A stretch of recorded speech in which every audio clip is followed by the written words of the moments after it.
والصلاة والسلام على أشرف الأنبياء والمرسلين وعلى آله وأصحابه أجمعين. قال الله تعالى وتبارك في القرآن المجيد والفرقان الحميد. بسم الله الرحمن الرحيم. يا أيها النبي حسبك الله ومن اتبعك من المؤمنين. صدق الله مولانا العظيم وصدق رسوله النبي الكريم الرؤوف الرحيم.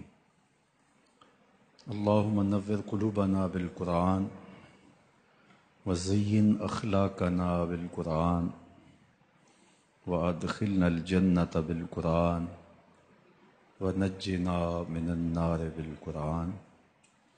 قال الله تعالى وتبارك في شان حبيبه مخبرا وآمرا إن الله وملائكته يصلون على النبي يا أيها الذين آمنوا صلوا عليه وسلموا تسليما.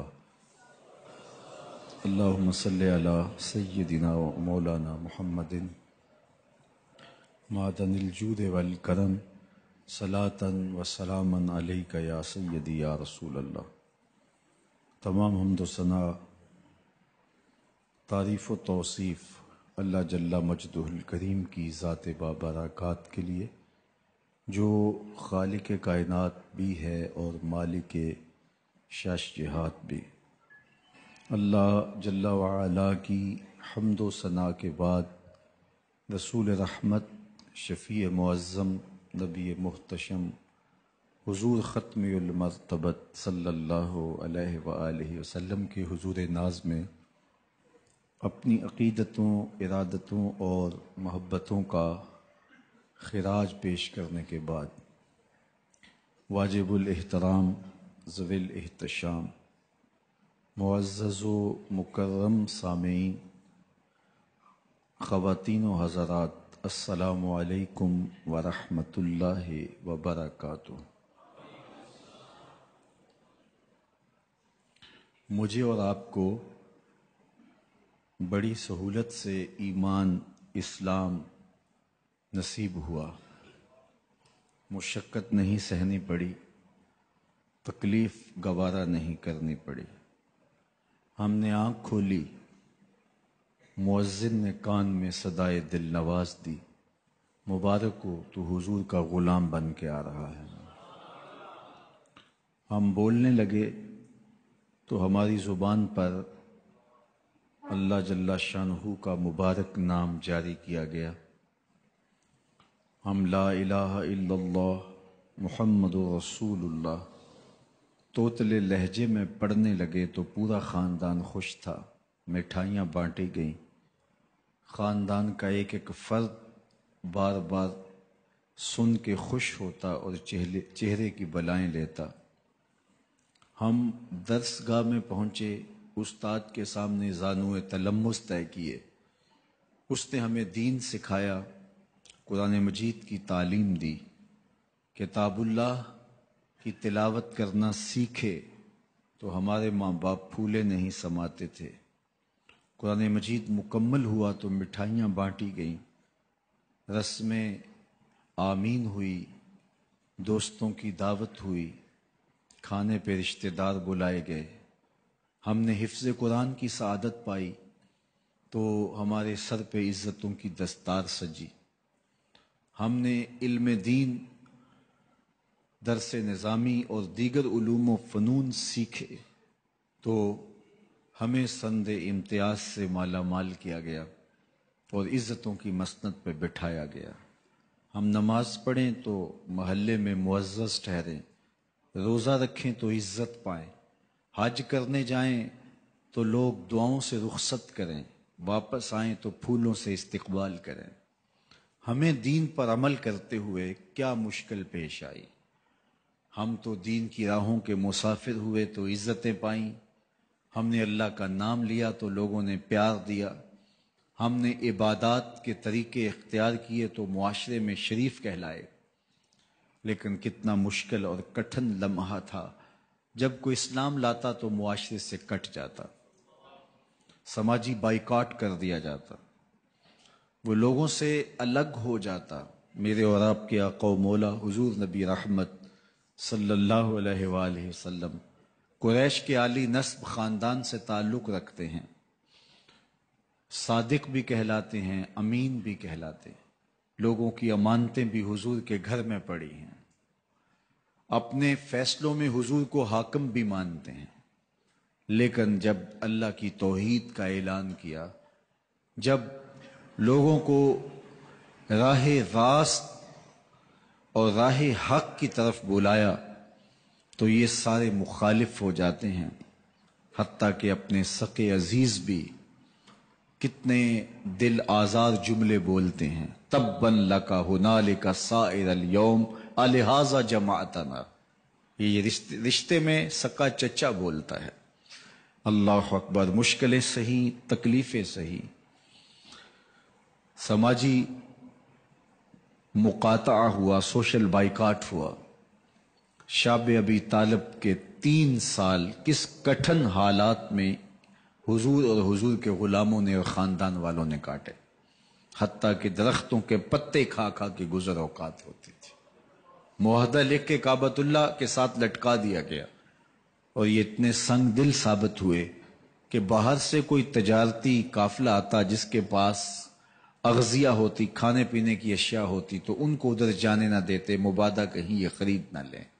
ان کا خیال یہ تھا کہ یہ بھوک سے دم توڑ جائیں، اور نیا دین جو لے کر کے آئے ہیں وہ شعب ابی طالب میں اس گھاٹی کے اندر ہی اپنے آخری دن پورے کرے۔ لیکن جس کو اللہ نے سر بلند کرنا ہو، عزت دینی ہو، جس دین کو پوری دنیا کے اوپر غالب ہونا تھا، اس کو کون روک سکتا تھا؟ اللہ کے محبوب علیہ الصلوۃ والسلام نے محنت، تندہی، کوشش اور کد و کاوش کے ذریعے لوگوں تک پیغام حق کا ابلاغ کیا۔ سب سے پہلے حضور کی اہلیہ حضرت سیدہ خدیجہ الکبریٰ رضی اللہ تعالی عنہا ایمان لاتی ہیں۔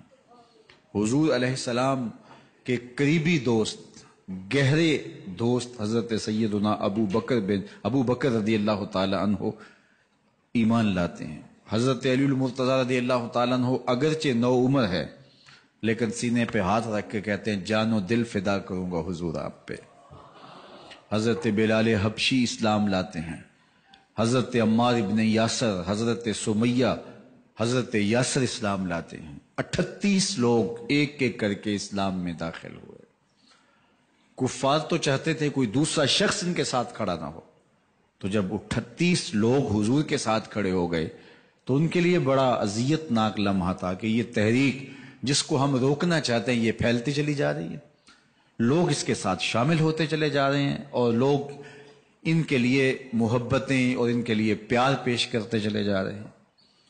عبداللہ ابن جدعان کے گھر کے قریب سے میرے حضور گزر رہے تھے کہ ابو جہل نے دیکھ لیا اور ہاتھ میں نوکیلا پتھر پکڑا اور حضور پہ حملہ آور ہو گیا۔ آقا کریم علیہ السلام نے کوشش کی کہ الجھاؤ پیدا نہ ہو، لیکن یہ اس بات پہ تلا ہوا تھا کہ حضور کو اذیت دے۔ اس نوکیلے پتھر سے حملہ آور ہو کے حضور کو گہرے زخم دیتا ہے، حتیٰ کہ حضور کے مبارک بدن سے خون بہنے لگ جاتا ہے۔ وہاں سے حضور سین حرم میں پہنچتے ہیں اور اللہ کے حضور سر بسجود ہو جاتے ہیں۔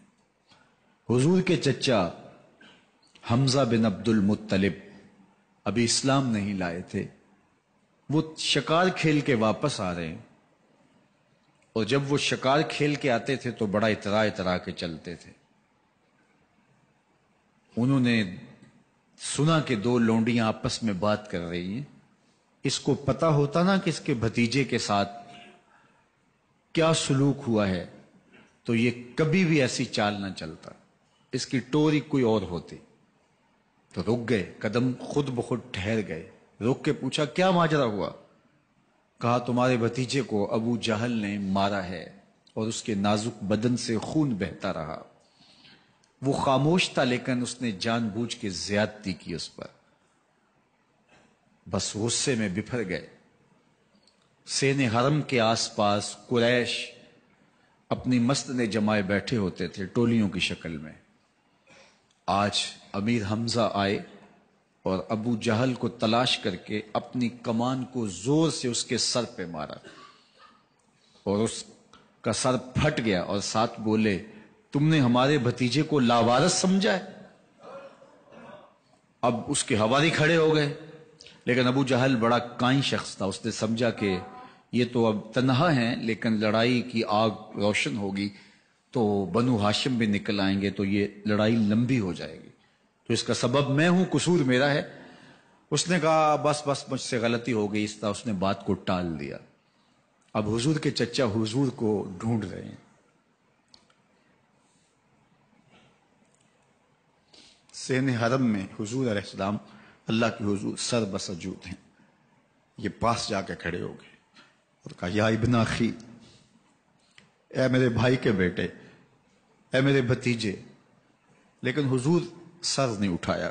اللہ کے حضور اپنے دکھڑے بیان کر رہے ہیں، اسی کسے دے کچھ نہیں لگ دے تے نہ کوئی ساڈا دردی۔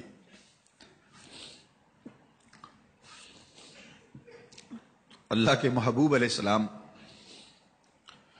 اللہ کے حضور سر بسجود ہے۔ انہوں نے پھر کہا یا ابن اخی، اے میرے بھائی کے بیٹے، اور انہیں بے چینی ہے کہ بتاؤں کہ حوصلہ رکھو میں تمہارا بدلہ لے لیا، لیکن حضور سر نہیں اٹھا رہے۔ تیسری مرتبہ پھر آواز دی تو حضور نے سر اٹھایا، آنکھیں آنسوں سے بھری ہوئی تھی،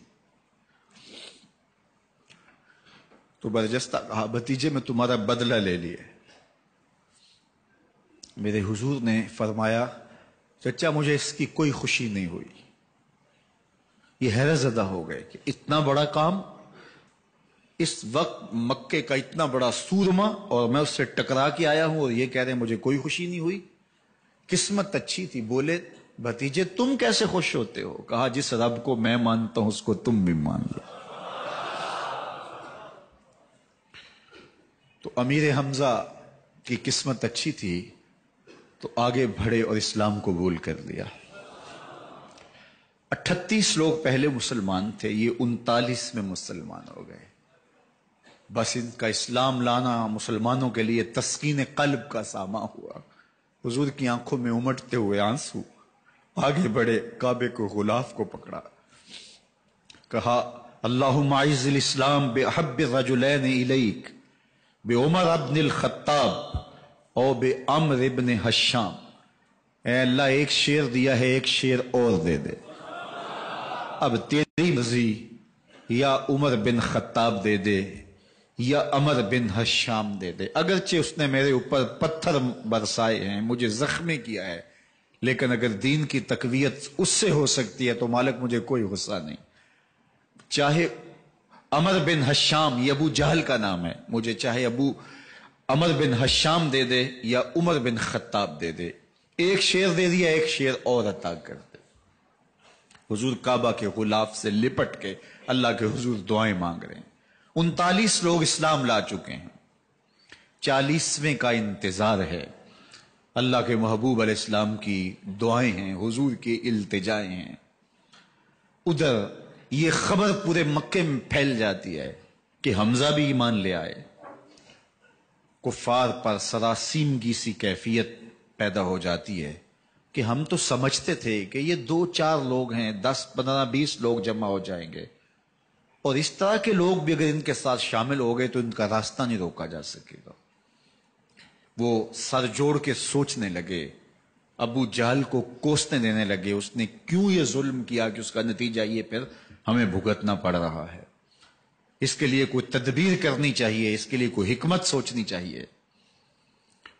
26 سال کا نوجوان ہے، خطاب کا بیٹا ہے، نام عمر ہے، اپنے گھر کے اندر پیچ و تاب کھا رہا ہے کہ اگر یوں ہی اسلام پھیلتا رہا تو ہمارے بتوں کے خلاف اٹھنے والا یہ نظم اتنا پھیل جائے گا کہ روکنا مشکل ہو جائے گا، آباء و اجداد کی کہانیاں ختم ہو جائیں گی، یہ ایک نیا دین ایسے پنپتا رہا تو پھر اس کو روکا نہیں جا سکے گا۔ کون روکے؟ دل میں خیال آیا اس کا ایک ہی حل ہے کہ بانی اسلام کی زندگی کا چراغ گل کر دیا جائے، لیکن یہ اتنا بڑا کام کون کرے؟ سوچا خود کروں گا۔ اٹھتی جوانی اور یہ پہلوانی کا زمانہ تھا عمر بن خطاب کا، اعضاء میں توانائی، طبیعت میں جوش، تلوار حمائل کی. دوپہر کے وقت خیال آیا تو کڑکتی دوپہر میں چل پڑے. سنسان گلیاں ہیں، سخت گرمی ہے، لوگ دیواروں سے لگ کے چلتے ہیں اگر کوئی کسی کو کسی مجبوری کے تحت کہیں جانا بھی پڑے، لیکن یہ مست ہاتھی کی طرح اپنے ارادے کو عملی جامہ پہنانے کے لیے گھر سے نکل پڑتے ہیں، اور اس انداز سے تلوار حمائل کیے ہوئے آگے بڑھ رہے ہیں. نعیم بن عبداللہ آگے سے آ رہے تھے، آنکھوں میں اترا ہوا نشہ دیکھا، کہانی سمجھ گئے. یہ بھی مسلمان ہو گئے تھے لیکن ابھی ایمان ظاہر نہیں کیا. کہا عمر کدھر کے ارادے ہیں؟ کہا بانی اسلام کا چراغ بجھانے جا رہا ہوں، یہ روز روز کی کہانی ختم کرنے جا رہا ہوں. آج حمزہ ایمان لائے ہیں، کل کوئی اور آ جائے گا، پھر اس تحریک کو روکنا مشکل ہو جائے گا. نعیم بن عبداللہ مسکرا کے بولے گھر کی خبر لی ہے؟ کہا کیا ہوا میرے گھر کو؟ کہا تمہاری بہن فاطمہ بھی اس محمد کی غلام بن گئی ہے، تمہارا بہنوئی سعید بن زید بھی اس کا نوکر بن گیا ہے. بس بپھر گئے. وہ جو غصہ تھا وہ ادھر منتقل ہو گیا، بہن کے گھر کا رخ کیا. جب دروازے پہ پہنچے تو اندر سے قرآن پڑھنے کی آواز آ رہی ہے. جو کہا گیا تھا، جو سنا تھا، اس کا یقین پیدا ہو گیا. زور زور سے دروازے کو کھٹکھٹانے لگے. بہن نے دیکھا کہ بھائی ہے. جو قرآن پڑھ رہا تھا اس کو چھپا دیا اور خود دروازہ کھولا. بس پیٹنا شروع کر دیا، مار مار کے سر پھوڑ دیا، خون بہ رہا ہے. جب سر پھٹ گیا تو فاطمہ بنت خطاب بولی عمر تم خطاب کے بیٹے ہو، میں بھی خطاب کی بیٹی ہوں، سن لو محمد کا دامن نہیں چھوڑو، جو کرنا ہے کرو. جب یہ تیور دیکھے تو عمر کی حیرت انتہا کو چھو گئی. یہ کون سی قوت ہے جس نے ایک عورت کے اندر یہ جذبے رکھ دیے؟ کہا اچھا بتاؤ تم کیا پڑھ رہے تھے؟ کہا تم ناپاک ہو، تمہیں نہیں دوں گی. کہا کیسے دو گی؟ کہا پہلے غسل کرو. عمر غسل کر رہا ہے. سودا لینے کے لیے بازار گئے، ہاتھ اس کے بکے جس کے خریدار گئے. عمر غسل کر رہے ہیں. غسل کر کے باہر آئے تو بہن قرآن لے آئی. وہ کھجور کی چھالیں، وہ چمڑے کے اوپر لکھا ہوا قرآن سامنے رکھ دیا. عمر پڑھ رہے ہیں طٰہٰ ما انزلنا علیک القرآن لتشقیٰ.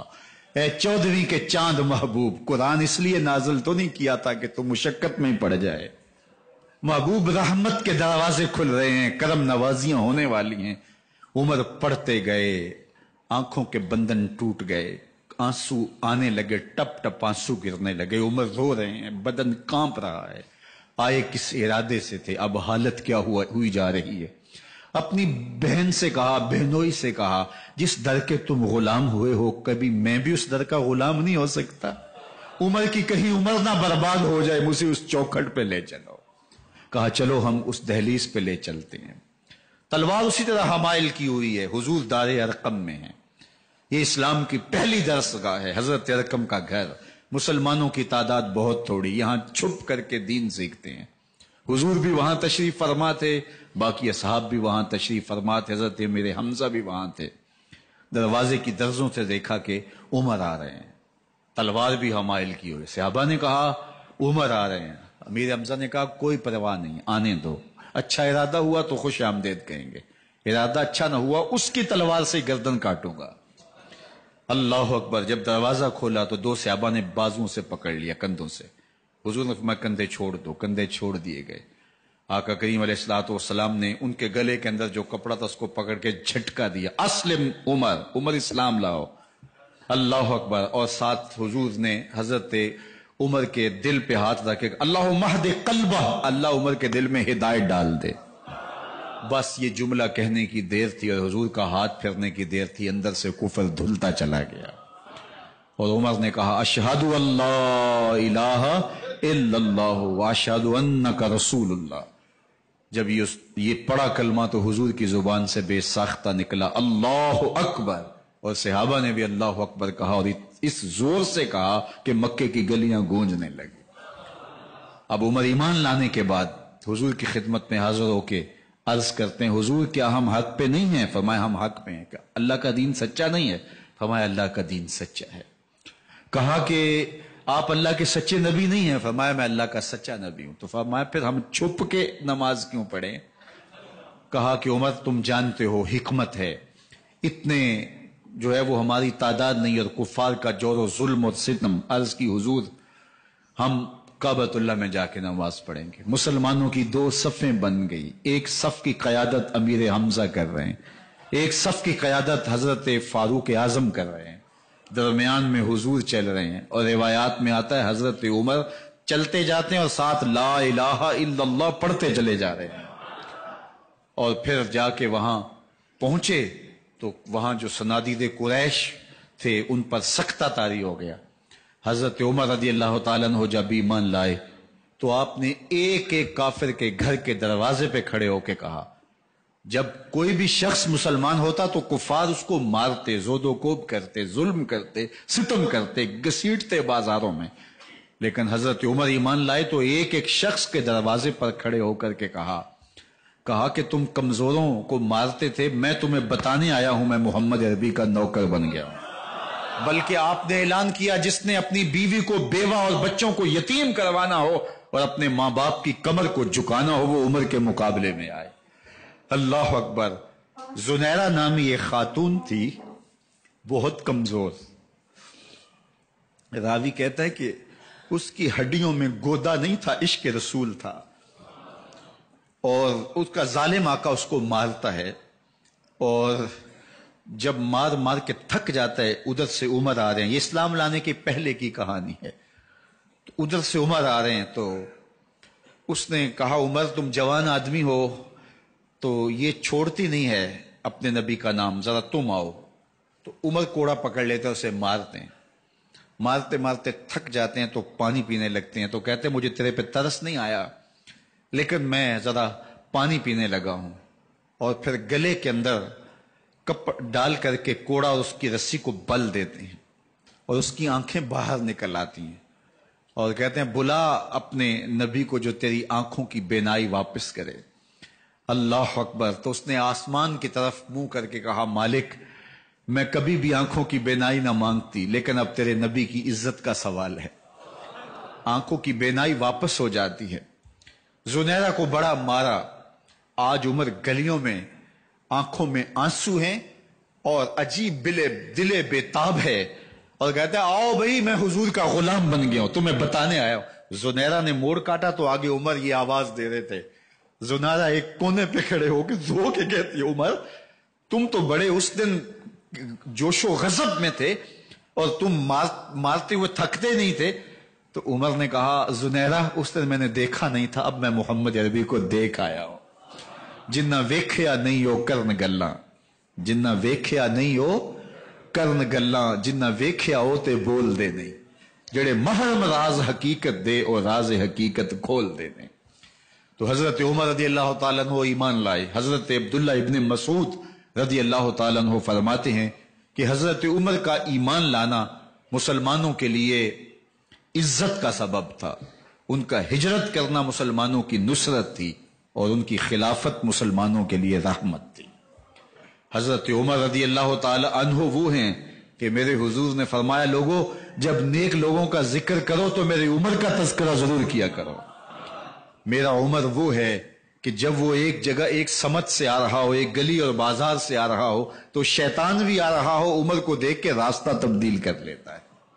حضرت عمر رضی اللہ تعالی عنہ کی طبیعت کے اندر جو جاہ و جلال تھا، طبیعت کے اندر جو سختی تھی، وہ اسلام کے اندر آ کر بھی قائم رہی، اور آپ نے وہی سختی، وہی جاہ و جلال جو پہلے مسلمانوں کے خلاف تھا، اب کفار کے خلاف، منافقین کے خلاف حضرت عمر کی طبیعت کے اندر وہ جوش و خروش بدستور موجود رہا۔ لیکن جس دن آپ خلیفہ بنے تو اس دن آپ نے ممبر پہ چڑھ کے جو خطبہ دیا اس میں کہا لوگوں میں سخت اس لیے تھا کہ رسول اللہ نرم تھے، پھر میں سخت اس لیے تھا کہ حضرت ابو بکر صدیق نرم تھے، اب میں تخت خلافت پہ بیٹھا ہوں، اب میری سختی جو ہے وہ نرمی میں تبدیل ہو گئی، صرف فاسقوں، فاجروں اور باغیوں کے لیے میں سخت ہوں، باقی تمہارے لیے نرم ہوں۔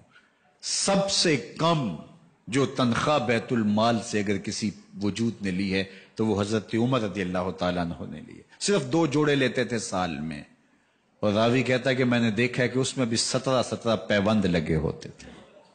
حضرت عمر رضی اللہ تعالیٰ عنہ کا طرز زندگی، آپ کا انداز معاشرت اور آپ کا انداز خلافت، ہر لمحہ آپ کی زندگی کا اٹھا کے دیکھیے کتنی مرتبہ قرآن حضرت عمر کی رائے کے مطابق نازل ہوا ہے. اللہ تعالیٰ جل شانہ نے ان کو صاحب الہام بنایا تھا.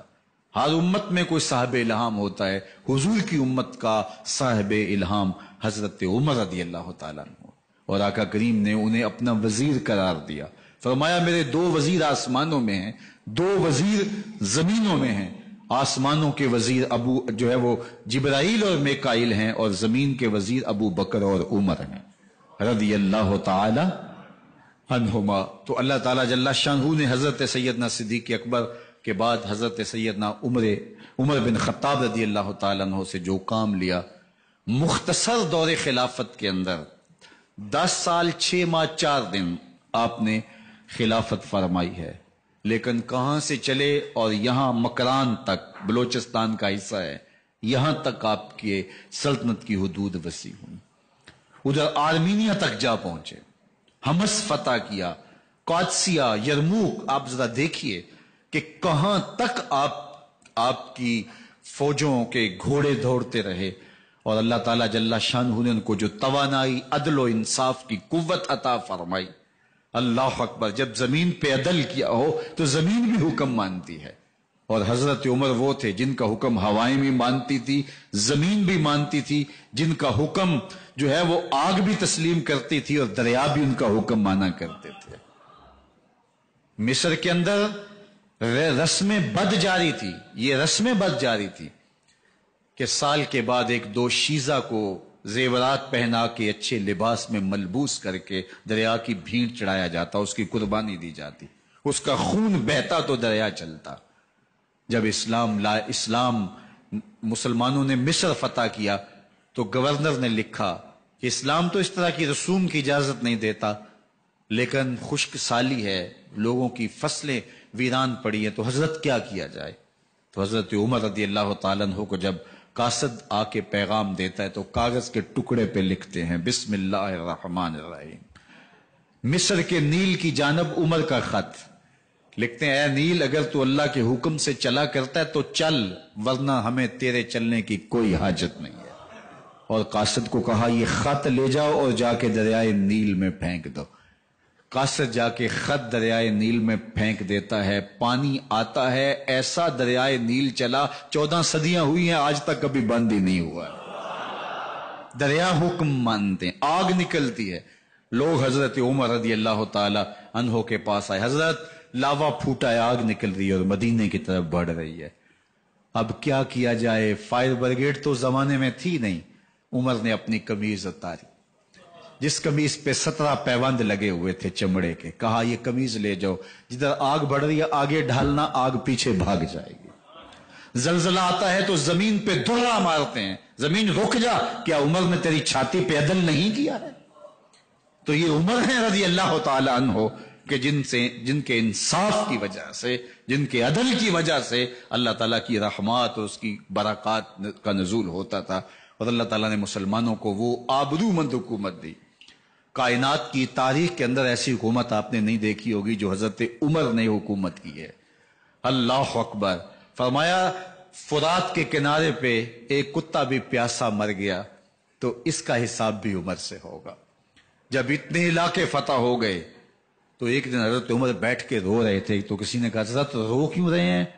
فرمایا کہ میں اس لیے رو رہا ہوں کہ فلاں پل سے بکریاں گزری ہیں، تو پل کے اندر شکستگی تھی، ٹوٹا ہوا تھا پل درمیان میں کچھ، اس میں ایک بکری کی ٹانگ ٹوٹ گئی ہے، تو میں ڈرتا ہوں کہیں اس کا حساب نہ لیا جائے، کہ میرا رب یہ نہ پوچھے کہ عمر تو نے پل صحیح تعمیر نہیں کروائے تھے کہ ایک بکری کی ٹانگ کیوں ٹوٹی ہے.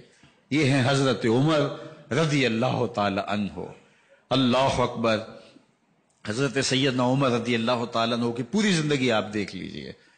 آپ دن کو گھر میں بیٹھتے ہیں، دربار خلافت میں بیٹھتے ہیں، اور آپ کا دربار خلافت کیا ہے؟ کوئی عالی نصب محل نہیں ہے، مسجد نبوی کا صحن ہے، وہاں بیٹھ کے فیصلے ہو رہے ہیں۔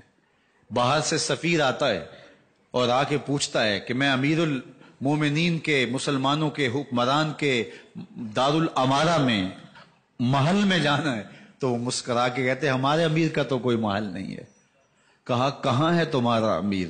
کہا مسجد نبوی میں ہوگا یا بیت المال کی اونٹوں کی دیکھ بھالی کر رہا ہوگا، ان کی دیکھ بھال میں لگا ہوگا۔ وہ جب گئے تو مسجد میں نہیں ہے، اللہ اکبر، وہاں گئے تو وہاں بھی نہیں ہے۔ پھر کیا دیکھتے ہیں کہ عمر رضی اللہ تعالی عنہ جنت البقیع کے پاس ایک درخت کے نیچے اینٹ کا سرانہ رکھ کے سوئے ہوئے ہیں۔ تو اس نے کہا عمر تو نے عدل کیا ہے، تجھے کچی اینٹ پہ بھی نیند آ گئی۔ ہمارے حکمرانوں نے انصاف نہیں کیا، اور وہ بند اور محفوظ کمروں کے اندر بھی سکون اور چین کی نیند نہیں سو سکتے۔ حضرت سیدنا عمر رضی اللہ تعالیٰ عنہ نے اس طرح ان امور سلطنت نبھائے۔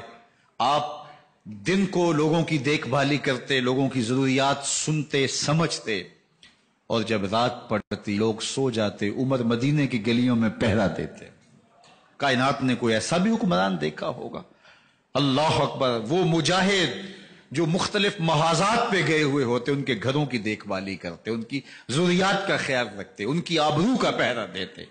راتوں کی تنہائیوں کے اندر حضرت عمر اٹھتے اور جا کے گشت کرتے، چکر لگاتے، دیکھتے کوئی آنکھ پر نم نہ ہو، مفلسی کا کسی گھر میں ماتم نہ ہو، لوگوں کی ضروریات کا خیال رکھتے۔ اللہ اکبر۔ ایک دن حضرت عمر رضی اللہ تعالیٰ عنہ ایک گھر کے قریب سے گزرے، گھر سے دھواں نکل رہا تھا، سوچا کوئی مہمان ہوگا، گزر گئے۔ تھوڑی دیر کے بعد پھر دوبارہ اس گلی سے گزر ہوا تو پھر دھواں نکل رہا تھا، پھر گزر گئے۔ 2 گھنٹے کے بعد پھر دوبارہ ادھر سے گزران ہوا تو پھر دھواں نکل رہا تھا۔ رات کا پچھلا پہر ہے، ابھی تک گھر سے دھواں نکل رہا ہے۔ عمر رضی اللہ تعالیٰ عنہ نے دروازے کو کھٹکھٹایا، اندر سے خاتون کی آواز ہے، اس وقت کون ہے؟ کہا ایک مسافر ہوں، پوچھنا چاہتا ہوں تمہارے گھر سے دھواں کیوں نکل رہا ہے رات کی اس پہر؟ کہا تمہیں اس سے کیا غرض؟ کہا نہیں مجھے تشویش ہوئی ہے۔ تو اس نے کہا عمر کی جان کو رو رہی ہوں۔ حضرت عمر رضی اللہ تعالیٰ عنہ نے کہا کیا ہوا؟ کہا کہ کھانے کے لیے گھر کچھ نہیں ہے، بچے ضد کر رہے ہیں، ہنڈیا کے اندر پتھر ڈال کر کے میں نیچے سے آگ دیے جا رہی ہوں، بچوں کہتی ہوں تھوڑی دیر ہے تھوڑی دیر ہے، کہ بچے تھک کے سو جائیں گے انتظار کر کر کے، تو کچھ ہو تو پکے، اور بچے ہیں بھوک سے، شدت بھوک کی وجہ سے سو بھی نہیں رہے، اور میں یہاں بیٹھے عمر کی جان رو رہی ہوں۔ حضرت عمر رضی اللہ تعالیٰ عنہ واپس آئے، گھی کا کنستر اٹھایا، آٹے کی بوری لی اور ساز و سامان لیا۔ خادم تھا آپ کا اسلم بیت المال میں، اس نے حضرت یہ سب کچھ میں اٹھا لیتا ہوں۔ کہا حشر کے دن میرا بوجھ اٹھاؤ گے؟ کہا نہیں وہ تو آپ کو اٹھانا ہوگا۔ کہا عمر کو آج خود ہی اٹھانے دو، اور اٹھا کے ان کے گھر آئے، اور گھر آ کے ان کو سب کچھ دیا۔ اور پھر اس کے بعد جب کھانا تیار ہوا، بلکہ روایت میں آتا ہے کہ جب آگ جلا رہی تھی تو عمر جھک کے چولہے میں پھونکے مار رہے تھے۔ اللہ اکبر۔ اس خاتون کو نہیں پتا کہ یہ کون ہے، یہ کوئی اجنبی مسافر ہے، میری مدد کر رہا ہے۔ پھر بچے جو ہے وہ جب کھانا کھا کے خوش ہوئے تو حضرت عمر رضی اللہ تعالیٰ عنہ نے دل میں سوچا اور کہا عمر جس طرح تو نے بچوں کو رلایا ہے آج ان بچوں کو ہنساؤ بھی۔ تو بچے بیٹھے ہیں تو عمر کبھی ادھر جاتے ہیں کبھی ادھر جاتے ہیں، جس طرح بچوں کو کھلانے کے لیے جو ہے وہ گھٹنوں کے بل اور ہاتھوں کے بل لوگ چلتے ہیں، حضرت عمر یوں چلتے ہیں اور وہ بچے مسکراتے ہیں۔ جب بچے ہنسنے لگے، کھانا کھا چکے، عمر اس خاتون سے مخاطب ہو کے کہتے ہیں بہن دیکھ عمر کی بڑی مجبوریاں ہیں، فسطاط، یرموک، کہاں کہاں آرمینیا، کہاں کہاں سرحدوں پہ محاذ پہ لوگ موجود ہیں، ان کی دیکھ بھال کرنی، امور خلافت، کیا کیا معاملے ہیں، تنہا اکیلے بیچارے کی جان ہے، وہ نہیں خیال کر سکا، چل تو اسے معاف کر دے۔ وہ بہن کہتی ہے تو اتنی ہمدردی کیوں کرتے عمر کی؟ نہیں میں عمر کو معاف نہیں کروں، کل قیامت کے دن میں اللہ کے حضور عمر کا گریبان پکڑوں گی۔ تو دوسرے علاقے فتح کرتا تھا، میری خبر ہی نہیں تھی۔ اللہ اکبر۔ جب یہ بات کی تو عمر چیخیں مار کے رونے لگے اور ہاتھ جوڑ کے کہنے لگے بہن یہ تمہارے سامنے ہی تو عمر کھڑا ہے، یہ حضرت عمر تھے رضی اللہ تعالیٰ عنہ، اور اللہ کے محبوب علیہ الصلوۃ والسلام کے خلیفہ راشد دوسرے خلیفہ 10 سال 6 ماہ اور 4 دن آپ نے خلافت کی. اور تاریخ کہتی ہے اگر عمر رضی اللہ تعالیٰ عنہ کو 10 سال اور مل جاتے، یا مغربی مفکرین کہتے ہیں کہ اگر کائنات کو ایک عمر اور مل جاتا، پوری دنیا پہ مسلمانوں کی حکومت ہوتی، کہیں کفر باقی نہ بچتا. لیکن بد باطن لولو فیروز نامی ایک مجوسی غلام نے نماز فجر پڑھتے ہوئے حضرت عمر بن خطاب رضی اللہ تعالیٰ عنہ پہ حملہ کیا. زہر میں بجھا ہوا خنجر آپ کے جسم میں سرایت کر دیا. آپ وہاں سے اٹھا کے گھر لائے گئے اور 4 دن تک مسلسل آپ اس اذیت اور تکلیف میں رہے. جب آخری وقت آیا تو اپنے بیٹے کو بلایا، کہا بیٹا میں نے ام المومنین سیدہ عائشہ رضی اللہ تعالیٰ عنہ سے پوچھا ہوا ہے کہ میرے مرنے کے بعد حضور علیہ السلام کی قربت میں مجھے جگہ دے دی جائے. ہو سکتا ہے میں امیر المومنین مسلمانوں کا خلیفہ ہوں تو اس وجہ سے انہوں نے اجازت دے دی ہو، جب میں فوت ہو جاؤں تو ظاہر خلیفہ نہیں رہوں گا، تو پھر جا کے ان کو دوبارہ کہنا کہ میرے باپ کا پیغام ہے، اگر وہ اجازت دیں تو مجھے حضور کی قربت میں دفن کر دینا، اور اگر وہ اجازت نہ دیں تو پھر جنت البقیع میں مجھے دفن کر دینا. جب حضرت سیدنا عمر بن خطاب رضی اللہ تعالیٰ عنہ کا انتقال ہو گیا تو آپ کے صاحبزادے ابن عمر حضرت عائشہ رضی اللہ تعالیٰ عنہا کے پاس گئے، کہا کہ میرے باپ کا سلام ہے آپ کے نام. انہوں نے آپ کو زندگی میں کہا تھا کہ حجرہ انور میں سیدنا صدیق اکبر کے ساتھ 2 گز جگہ مجھے بھی نصیب ہو جائے، تو آپ نے اجازت دے دی تھی. تو میرے والد گرامی نے فوت ہوتے ہوئے کہا کہ دوبارہ ام المومنین کے پاس جانا اور دوبارہ پوچھنا. اس وقت تو میں امیر المومنین تھا، ہو سکتا ہے وعدہ کر لیا ہو، لیکن اب اگر آپ اجازت دیں تو یہاں ہم قبر ان کے لیے کھود لیں، ورنہ ہم جنت البقیع میں دفن کر دیں. تو ام المومنین سیدہ عائشہ رضی اللہ تعالیٰ عنہ رو پڑی اور فرمایا یہ جگہ میں نے اپنے لیے رکھی تھی، لیکن عمر نے اسلام کے لیے خدمت اتنی کی ہے کہ میں نے خود ترجیح دی ہے، اس لیے میں اجازت دیتی ہوں کہ یہاں عمر کو دفن کیا جائے. اللہ اکبر. اور پھر وہاں حضرت عمر رضی اللہ تعالی عنہ کو دفن کیا گیا.